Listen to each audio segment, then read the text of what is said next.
2 days back Shirdi వెళ్ళినప్పుడు night హారతి complete చేసుకొని వస్తున్నాం అనమాట. బాగా లేట్ అయిపోయింది. ఆ టైంలో మాకు ఏ ట్రాన్స్పోర్టేషన్ ఏమీ దొరకలేదు. చీకట్లో అలా నడుచుకుంటూ వస్తున్నాము. దారిలో సడన్గా ఒక కుక్కలు మొత్తం వచ్చి అటాక్ చేయడానికి ట్రై చేసాయి. చాలా భయపడిపోయాం అనమాట. అప్పుడు ఆ టైంలో ఈ కుక్క మిగిలిన కుక్కలన్నిటినీ కంట్రోల్ చేసేసి, అంటే బాబా నాతో ఉన్నాడు అని ఇది నాకు ఒక ఎవిడెన్స్ అనమాట.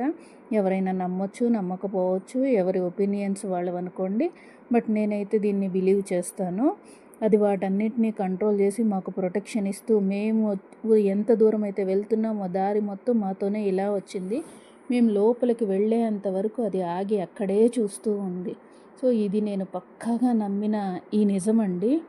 బాబా నాతోనే ఉన్నాడు. ఇది నమ్మినా నమ్మకపోయినా, నమ్మని వాళ్ళనే వదిలేస్తాను. బట్ నా నమ్మకం అన్నమాట. నా పక్కనే ఉన్నాడు, నాకు తోడుగా ఉన్నాడు. ఎలాంటి కష్టకాలంలో అయినా కానీ నీకు తోడుగా నేనున్నాను అని చెప్పి ప్రతిసారి ప్రూవ్ చేస్తూనే ఉంటాడు. బట్ ఈసారి మాత్రము ఇది ఒక పక్కా ఎవిడెన్స్ అన్నమాట. మిగిలిన కుక్కల్ని కంట్రోల్ చేసి ఇది మాకు ఎంత దూరం వచ్చింది అని అంటే నిజంగా బాబా నాతోనే ఉన్నాడు. చూడండి ఇక్కడ ఎలా కనిపిస్తున్నాడు.